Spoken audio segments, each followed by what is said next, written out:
Bonsoir à toutes et à tous et merci de nous retrouver pour cette édition du mercredi 11 octobre.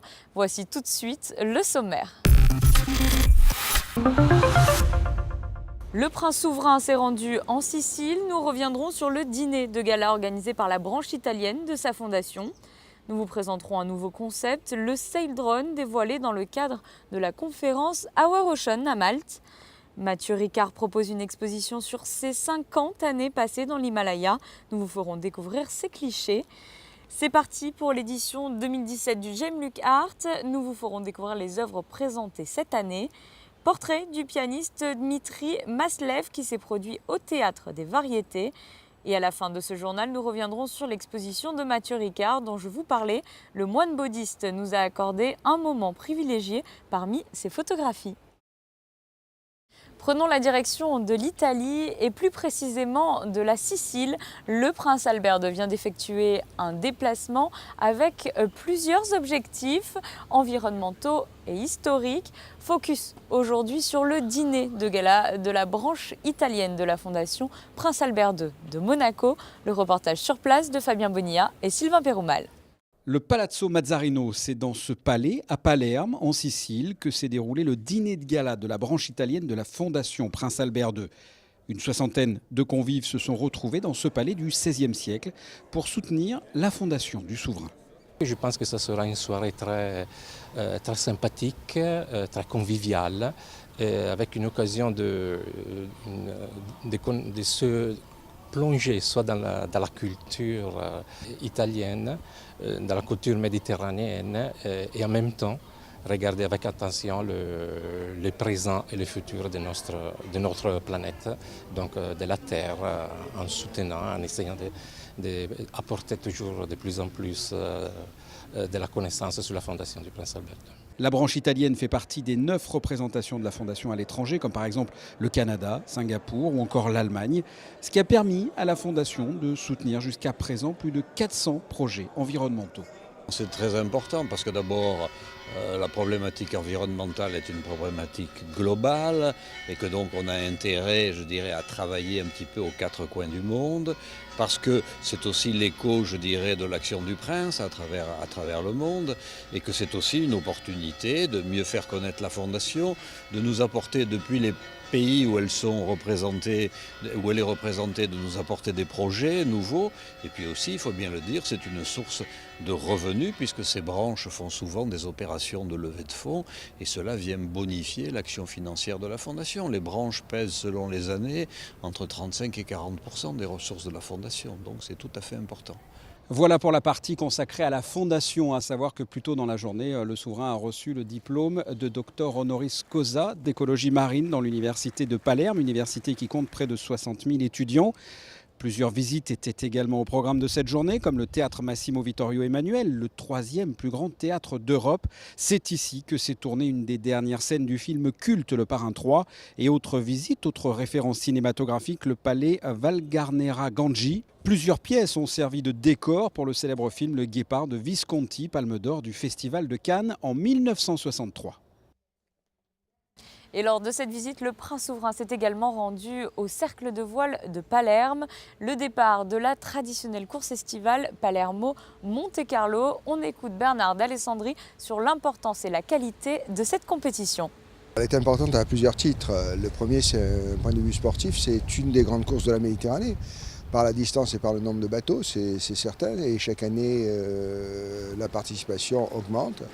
On a vu la victoire d'un bateau américain, d'un maxi américain cette année. On avait vu d'autres bateaux mémorables qui ont gagné cette course. Donc on est très très heureux de collaborer à l'organisation de cette course. Et ensuite, c'est un jumelage des plus agréables, puisque ce club est un des grands clubs. C'est quand même un club qui a supporté l'America's Cup pour l'Italie et qui a gagné l'America's Cup. On est en train d'inscrire des pages dans la voile hauturière et on voit que la voile hauturière reprend des couleurs et suscite de plus en plus d'intérêt. Il y a quelques années, plus personne ne voulait faire des courses au large.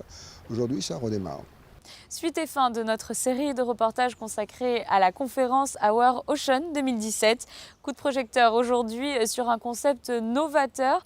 Le Sail Drone permet de récolter des données scientifiques dans les océans à travers le monde. Les explications de Vanessa Dessy. Collecter de manière rentable et autonome des données scientifiques sur de grandes zones océaniques dans toutes les conditions, c'est désormais possible. Saildrun navigue en utilisant uniquement l'énergie éolienne, une technologie totalement aboutie aujourd'hui. Le Saildrone, c'est un engin de recherche scientifique qui a la particularité de ne pas être motorisé. En fait, il utilise le vent comme propulsion et grâce à ça, peut avoir une autonomie quasiment illimitée pour étudier les mers du monde et récolter des données scientifiques à un coût beaucoup plus bas que celui qu'on obtient par l'utilisation de bâtiments de recherche classiques.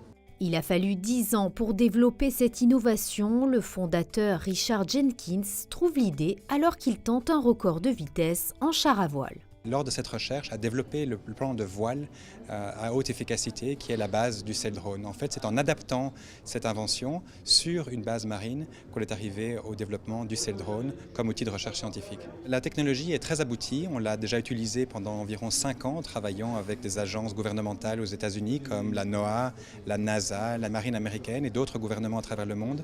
On a plus de 100 000 milles nautiques de missions à notre actif, de l'Arctique au Pacifique tropical, au golfe du Mexique et à l'Atlantique. Donc c'est une technologie qui est maintenant assez mature.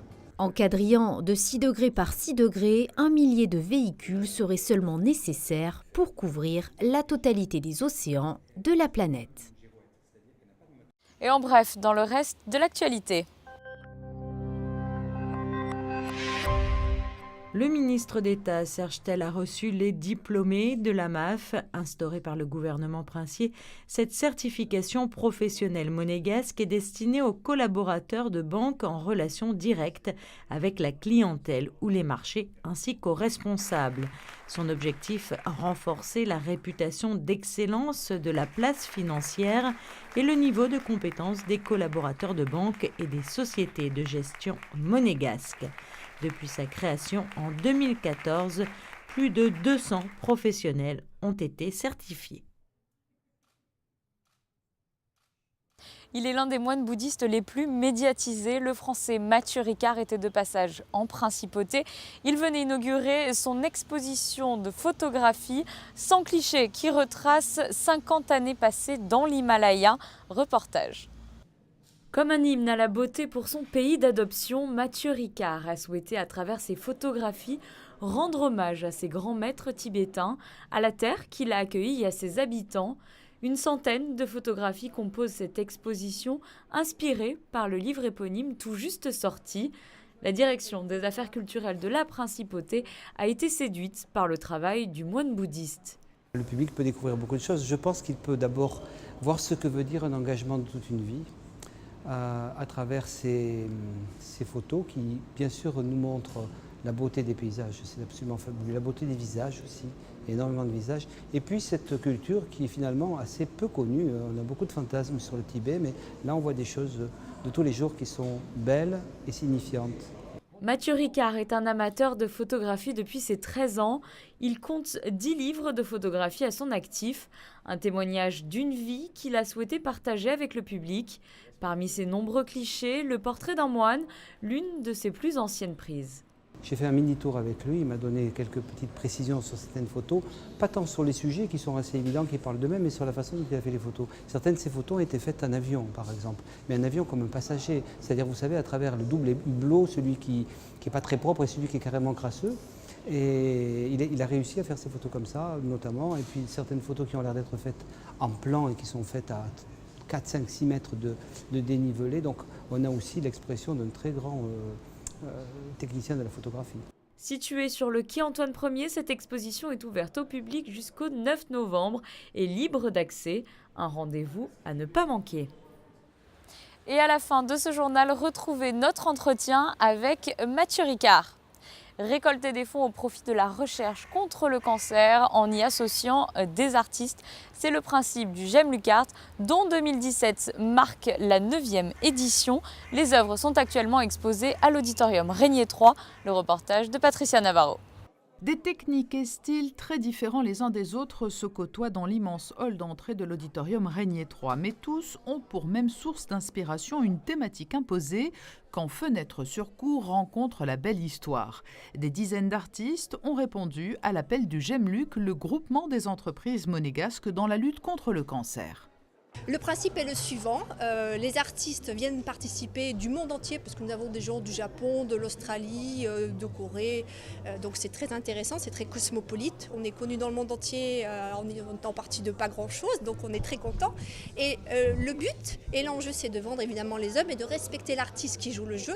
Donc l'artiste a son prix artiste habituel. Si un collectionneur veut acheter son œuvre, on rajoute 35%, le collectionneur le sait. Le collectionneur fait un chèque à l'artiste du montant habituel et de 35% au Gemluc. Pour les artistes, il s'agit donc non seulement de faire connaître leur travail, tout en contribuant à une belle cause. La cause forcément nous touche tous, on connaît tous des personnes qui ont eu le cancer et du coup de savoir qu'en plus il y a un don qui va à une association et qui lutte contre le cancer, c'est quelque chose d'important. C'est un jury composé de 11 personnalités de la principauté ou du monde de l'art qui départagera toutes ses œuvres et offrira la possibilité à plusieurs lauréats d'exposer dans des galeries ou événements artistiques prestigieux. Il y a un jugement qui est un prix sur la thématique, donc ça c'est extrêmement difficile parce qu'il y a des personnes, des artistes qui ont fait vraiment, qui ont collé à la thématique, et puis il y a l'aspect artistique et c'est peut-être le plus difficile.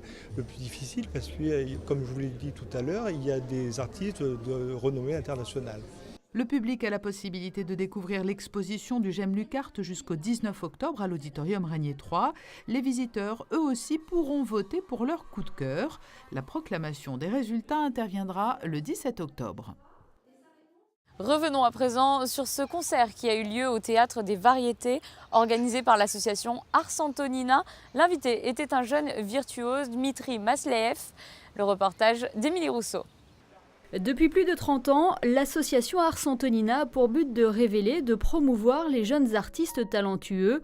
Le dernier en date, Dmitri Masleev, est un prodige russe, un pianiste qui s'est fait un nom en 2015 en remportant le premier prix du concours international Tchaïkovski, un moment qui a changé sa vie. Ce prix a changé ma vie. Depuis, je fais le tour du monde, je me produis dans les plus belles salles internationales avec des orchestres prestigieux. C'est vraiment magnifique et unique. Ce prix a été déterminant dans ma jeune carrière et je suis très heureux de voir où cela me mène. Modestement, celui qui a débuté le piano à l'âge de 7 ans nous a avoué que ce prix le devait à 20% de talent, 50% de travail et 30% de chance. Formé au Conservatoire de Moscou, Dmitri Masleev entretient une relation particulière avec le piano, un amour pour la musique classique. À vrai dire, je ne pourrais pas vous expliquer exactement pourquoi j'aime le piano. C'est un instrument formidable, il me faudrait une vie pour mettre des mots sur cet instrument et les sentiments que je ressens quand je joue.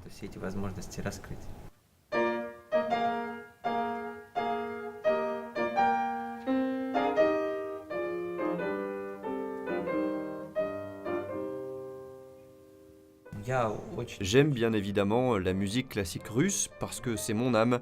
J'aime aussi bien la jouer et l'écouter. Pour moi, ça représente la liberté. J'aime beaucoup par exemple Rachmaninov, il est magnifique, l'un des plus grands compositeurs de Russie.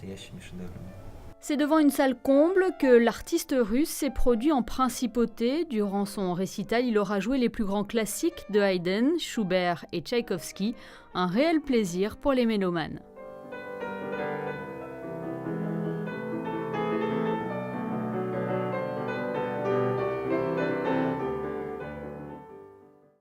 Vous avez pu découvrir ces magnifiques photographies précédemment dans ce journal. Nous avons eu l'honneur de rencontrer Mathieu Ricard juste avant l'inauguration de son exposition. Regardez notre entretien.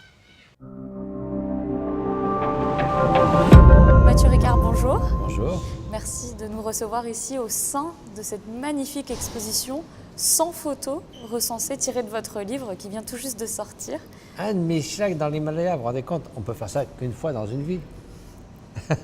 Comment on choisit 100 photos après 50 ans de travail? Alors c'est à la fois difficile et facile parce que c'est un plaisir, parce qu'on sort des milliers de photos, on prend 200 qui vous plaisent particulièrement et après on resserre le choix. Donc voilà, il n'y a aucune photo pour laquelle je n'ai pas une sorte d'affection, je pourrais dire. Et aussi une joie de partager le visage de maîtres spirituels, d'enfants, de personnes âgées, des paysages absolument extraordinaires que j'ai eu la chance de voir de mes propres yeux. Donc Vous savez, la photo, c'est surtout être au bon endroit au bon moment.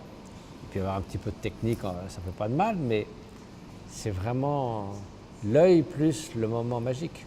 Quel a été le déclic à l'origine de cette passion? Le déclic de Oh, cette c'est passion? pas une passion, si vous voulez. Ça s'est construit petit à petit. Donc, j'ai acquis une sorte de métier de photographe sur maintenant 60 ans plus. J'ai commencé à l'âge de 13 ans à prendre des photos.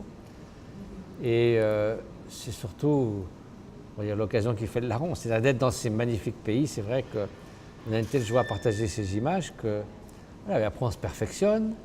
Puis avec l'âge, je crois qu'avec le temps et l'expérience, votre regard se transforme et mûrit. C'est vrai, quand je vois des photos que je faisais à 20 ans, je me dis, oh là là, maintenant je les aurais jetés au panier tout de suite, quoi. Donc c'est vrai, l'expérience, ça fait une différence. Donc c'est le 10e livre de photographie que vous avez sorti. Oui. Souvent on me demande, c'est joli, mais qui a fait les photos? Ben voilà, c'est moi qui ai fait les photos. Et des textes, des très beaux textes. Et les textes, bien sûr, parce que souvent on dit, les photos, c'est pas grave, on n'a pas besoin de faire des textes. Et l'auditeur dira, non, il faut faire des textes. Donc là, comme c'est 50 ans, je ne cherche pas à raconter ma vie, ça n'a aucun intérêt, mais témoigner de ce que j'ai vu, quand même, qui est un fil conducteur d'une histoire sur ces 50 années. Entre le moment où je suis allé à Darjeeling pour la première fois, auprès d'un grand maître spirituel tibétain en 1976 jusqu'à aujourd'hui. Bon. Je ne sais pas qu'il est passé de l'eau sous les ponts dans l'Himalaya, mais en tout cas, il y a beaucoup de chutes de neige qui sont passées. Justement, peut-être réveiller également les consciences auprès du grand public. Alors, c'est quand même aussi, l'Himalaya, c'est le 3e pôle. Il y a 4000 glaciers sur le plateau tibétain, au Népal, au Bhoutan, en Inde. Et ils fondent plus vite que les autres pôles. Pourquoi? Parce qu'il y a souvent des fumées industrielles qui viennent de l'Inde et du Pakistan ou de Chine qui se posent sur les glaciers, ça absorbe la lumière, donc ils fondent très vite. Et c'est vraiment le 3e pôle. Et par exemple, le haut plateau du Tibet, toutes les grandes rivières, les grands fleuves d'Asie viennent tous du plateau tibétain. Et ils irriguent 35 à 40% de la population mondiale. Toute la Chine, l'Indochine, la Birmanie, tout ça, la Thaïlande, le Vietnam, l'Inde, même le Pakistan avec l'Indus sont irrigués par les rivières qui viennent du Tibet. Donc les conséquences sur la vie des gens, sur le réchauffement climatique, sur l'environnement sont cruciales. Donc préserver l'environnement du haut plateau tibétain, c'est aussi quelque chose d'essentiel pour l'avenir de la planète. Et dans vos photos, on voit c'est aussi bien des paysages époustouflants, mais également des portraits. Qu'est-ce qui... Vous savez, les Tibétains, ils sont très directs. Ils ont un regard très transparent, innocent. Ils ne font pas de manières, ils ne posent pas, bien sûr. De temps en temps, ils ne comprennent pas pourquoi on les prend en photo, mais après, il suffit de les faire rire un petit peu. On a immédiatement un sourire merveilleux. Ils ne sont pas affectés. Il n'y a pas de pose avec quel est mon meilleur profil. Ça leur passe complètement au-dessus de la tête, ces choses-là. Donc, ils sont très présents. Ils ont des regards parfois lumineux. Vous avez ici une vieille femme ridée. Évidemment, pas question de faire de la chirurgie esthétique là-bas. Mais c'est une beauté plus frappante, à mon sens, que tous ces gens qui essaient de se rafistoler pour avoir l'air jeune. Et il y a beaucoup de photos de vos maîtres Bien sûr. spirituels. Alors ça, c'est en même temps un témoignage, je dirais, historique. Si on avait des photos, imaginez, de Socrate ou de Saint François d'Assise, ça vaudrait la peine quand même. Il y a même des photos de ces maîtres. La deuxième partie du XXe siècle, j'ai eu la chance de pouvoir être en leur présence, de pouvoir faire des portraits d'eux sans trop les déranger.